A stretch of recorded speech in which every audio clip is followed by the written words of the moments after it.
अस्सलाम वालेकुम बच्चों। आज का जो हमारा टॉपिक है, छोटा सा टॉपिक है, problems in traditional file approach. ठीक है कि आपके जो जो हमारा ट्रेडिशनल फाइल सिस्टम है, ट्रेडिशनल फाइल सिस्टम होता क्या है sorry, is the first computer based method to handle business applications. ठीक है कि एक छोटा सा सिस्टम बनाया गया था जिसमें आपका बहुत सारे प्रॉब्लम्स थे। ठीक है, यानी कि फ़ाइल ट्रेडिशनल फ़ाइल सिस्टम था कि आपका एक कंप्यूटर के ऊपर ही आप जो है वो डिफरेंट फाइल्स बना लेते हैं, उसके अंदर जो है वो आप करते जाते हैं, अपना डाटा जो है वो एंटर करते जाते हैं। ठीक है, उससे फिर आपका एक बजाय इसके कि आप रजिस्टर वर्क करें, उससे बेहतर जो है वो एक अप्रोच आ गई, उसको हम ट्रेडिशनल फाइल सिस्टम कहते हैं। ठीक है, अब ट्रेडिशनल फाइल सिस्टम में हमारे पास डिफरेंट जो है वो प्रॉब्लम्स थे और उन प्रॉब्लम्स को हम बारी बारी डिस्कस करेंगे और उसी वजह से उन प्रॉब्लम्स को ओवरकम करने के लिए, उनको सॉल्व करने के लिए हमने आगे फिर डाटाबेस बनाया था। ठीक है, अच्छा, तो जो फर्स्ट सबसे पहला हमारे पास प्रॉब्लम था वो है हमारे पास डाटा रिडंडेंसी। ठीक है, रिडंडेंसी मीन्स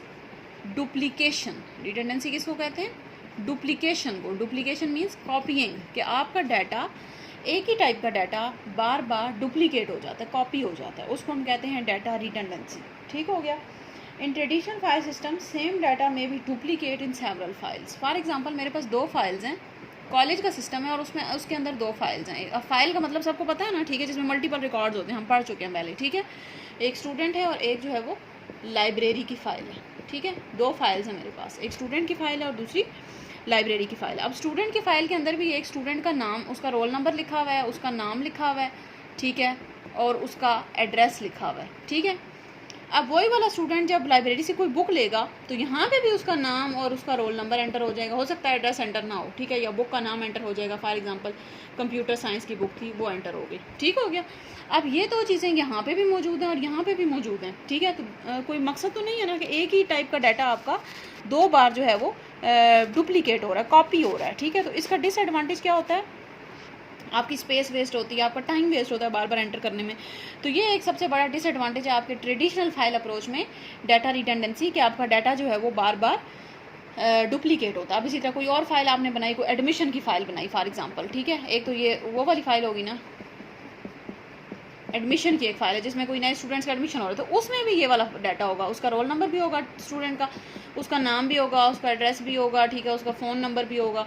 तो अब ये वाला डाटा यहाँ पे भी है, यहाँ पे भी है, यहाँ पे भी है, तो ये हमारे पास, इसको हम कहते हैं डाटा डुप्लीकेशन या डाटा रिडंडेंसी, कि आपका एक ही डाटा बार बार आपको एंटर करना पड़ता है। ठीक है, जो कि time of wastage of time है एंड वेस्टेज ऑफ रिसोर्सेज है, यानी कि स्पेस आपकी वेस्ट होगी कंप्यूटर के अंदर। ठीक हो गया। दूसरा हमारे पास जो हमारे पास डिसएडवांटेज है, ये तो पहला डिसएडवांटेज हो गया। दूसरा डिसएडवांटेज है हमारे पास डाटा इनकॉन्सिस्टेंसी, कि आपका डाटा जो है वो इनकॉन्सिस्टेंट होता है। इनकॉन्सिस्टेंट का क्या मतलब है? कि आपका डाटा इनकॉन्सिस्टेंट मीन्स, इनकॉन्सिस्टेंस का मतलब ये होता है कि आपका डाटा जो है वो फॉर एग्जांपल टू फाइल्स हैं, ठीक है, टू फाइल्स में contain different data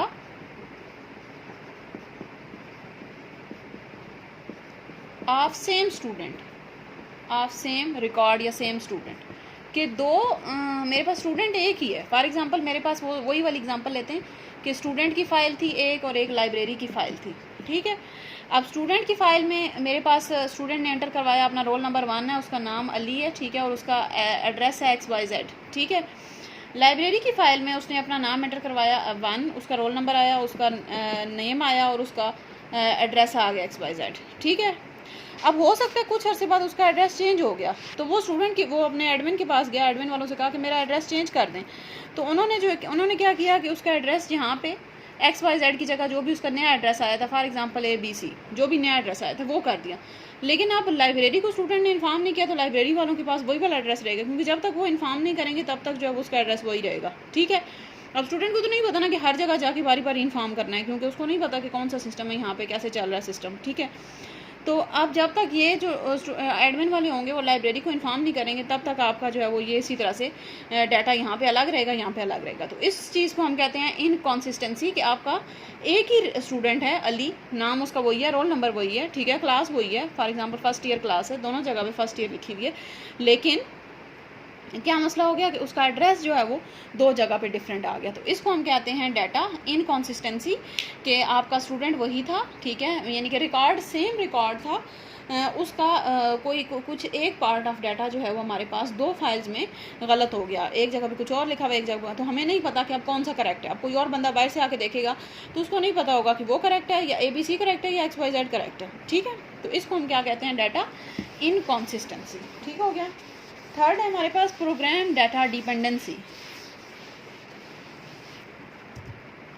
third problem, program data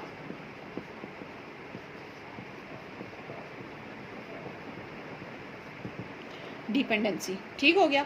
इसका मतलब है प्रोग्राम डाटा डिपेंडेंसी कहते हैं कि if format of file is change the application program also need to be changed. इसमें आप ये एक लाइन लिख लें, if format of file is changed program also needs to be changed. यानी कि अगर आपका फॉर्मेट चेंज होता है तो आपको पूरा प्रोग्राम अपना चेंज करना पड़ेगा। जैसे कि अब इसमें इसका मतलब क्या है,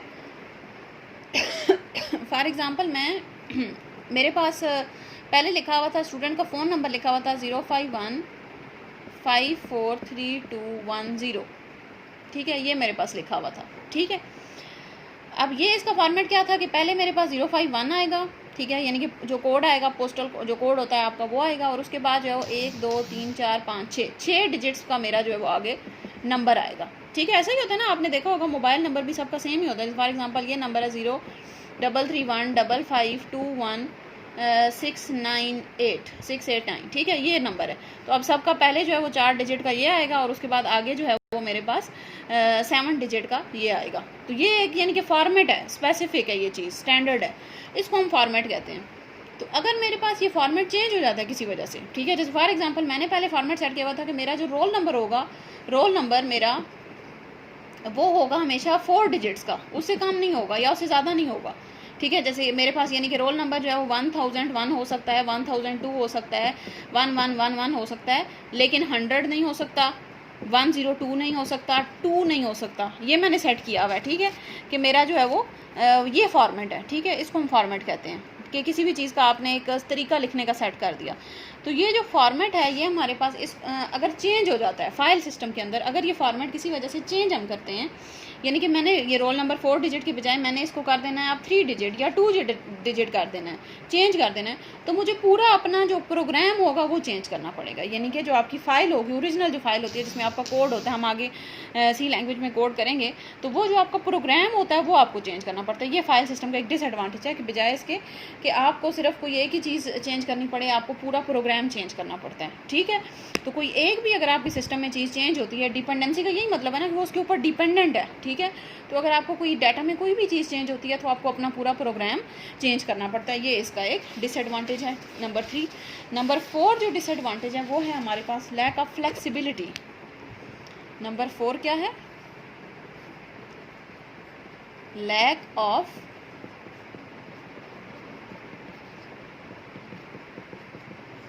फ्लेक्सिबिलिटी, ठीक है। इसका क्या मतलब होता है कि आपका जो प्रोग्राम फ्लेक्सिबल ऐसी चीज़ को हम कहते हैं जो कि अपने अंदर मल्टीपल चीज़ों को इकट्ठा कर सकती है, ठीक है। यानी कि कोई नई चीज़, पहले हमारे पास कोई एक चीज़ चल रही थी, कोई नई चीज़ आई, तो वो ऐसा सिस्टम है कि उसमें मज़ीद आसानी से गुंजाइश होती है नई चीज़ों के आने की, ऐसी चीज़ को हम फ्लेक्सिबल कहते हैं।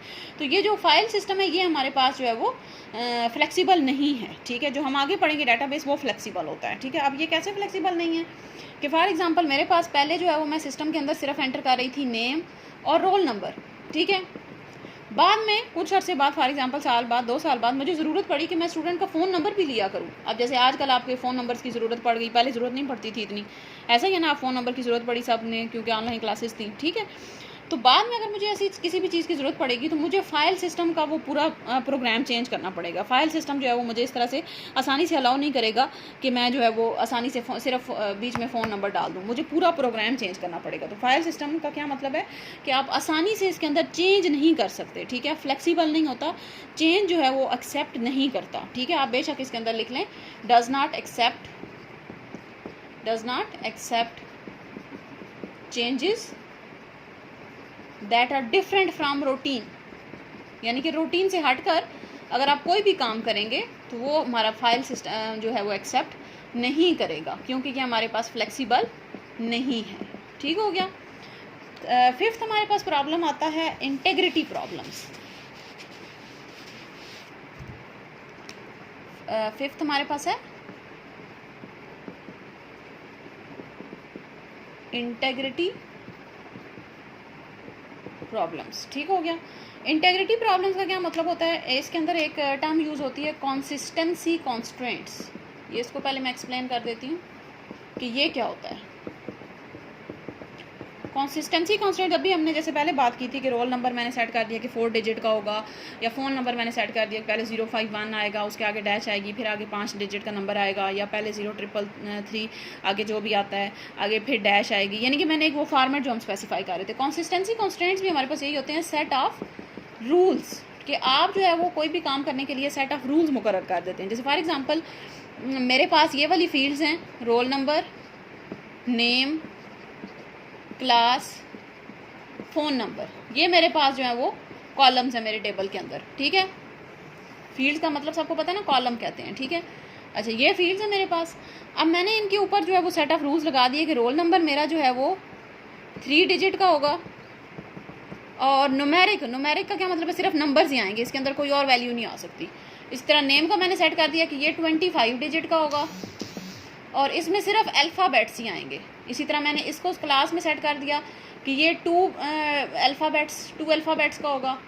इसी तरह फ़ोन नंबर का मैंने सेट कर दिया कि इसमें पहले 3 डिजिट आएंगे, आगे डैश आएगी, और फिर इसके अंदर जो है वो 3 डिजिट के बाद डैश आएगी, और फिर उसके अंदर जो है वो 5 डिजिट आएंगे। ये मैंने एक set of rules, consistency constants जो है वो सेट कर दिए। ठीक है, अब रोल नंबर का जब मैं लिखूँगी तो फॉर एग्जांपल अब मैंने इसकी क्या है 3 डिजिट्स हैं तो 100, ये करेक्ट है। लेकिन अगर मैं लिखती हूँ 1000 तो ये गलत हो जाएगा, या अगर मैं लिखती हूँ 10 तो ये भी गलत हो जाएगा। तो मेरे पास सिर्फ जो है वो यही वाला एक्सेप्ट होगा जिसमें 3 डिजिट्स आएंगे।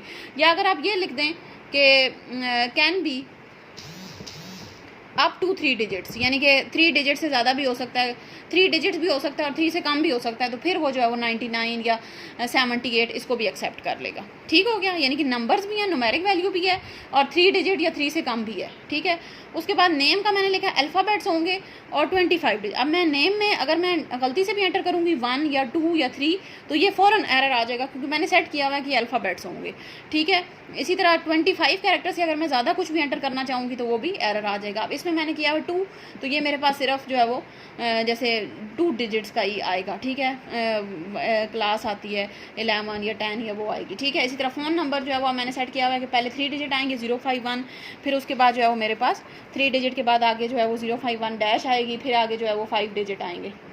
ठीक है, तो ये मेरे पास ये इसको हम कहते हैं कंसिस्टेंसी कॉन्स्टेंट्स, कि जो आपके पास सेट ऑफ रूल्स होते हैं टू स्पेसिफाई सर्टन स्टैंडर्ड। ठीक है, कि आपका एक स्टैंडर्ड बन जाए कि हमारे पास जो भी डाटा एंटर होगा वो इन रूल्स के अंडर ही होगा, कि आप डाटा सारा एक बंदा तो एंटर नहीं करेगा। कोई कितने लोग होते हैं, जैसे अब नादरा में अब कितने लोग बैठे होते हैं, सारे डाटा एंटर कर रहे होते हैं। कोई भी बंदा जाता है जरूरी नहीं कोई एक ही बंदे के पास जाएंगे, 5-6 लोग बैठे होंगे सारे डाटा एंटर कर रहे होते हैं।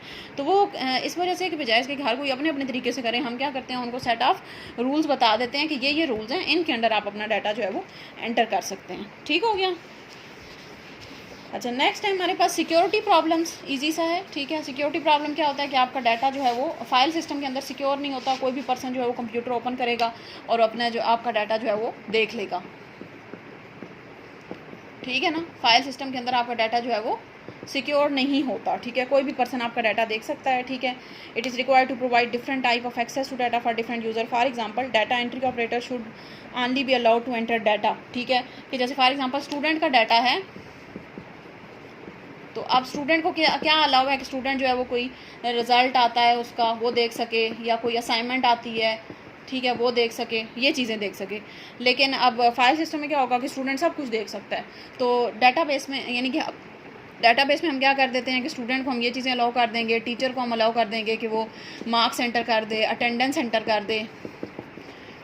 कर दे स्टूडेंट की। इसी तरह हम जो बाकी एडमिन का स्टाफ होता है, बाकी स्टाफ जो होगा उसको हम अलाउ कर देंगे वो फ़ीस वगैरह की इंफॉर्मेशन सेव कर दे, या आपके एडमिशन की कोई डिटेल है वो सेव कर दे। ठीक है, तो ये हमारे पास जो है वो सिक्योरिटी होती है कि एक बंदा जिसका जितना उसके ऊपर राइट है वो इतना ही उस सिस्टम को देख सके, बजाय इसके कि एक बंदा कोई भी चीज़ देख के उसमें चेंज कर रहा है, तो ये हमारे पास सिक्योरिटी तो ना रही ना, ठीक है। ऐसे तो कोई भी स्टूडेंट या कोई भी टीचर जो है वो बजाय इसके कि वो सिर्फ अपने राइट्स के मुताबिक काम करे, वो कुछ भी चेंज कर सकता है, तो ये हमारे पास सिक्योर सिस्टम नहीं है, ठीक है। तो फाइल सिस्टम हमारे पास जो है वो सिक्योर नहीं है, कोई भी पर्सन उसमें किसी भी किस्म का चेंज कर सकता है।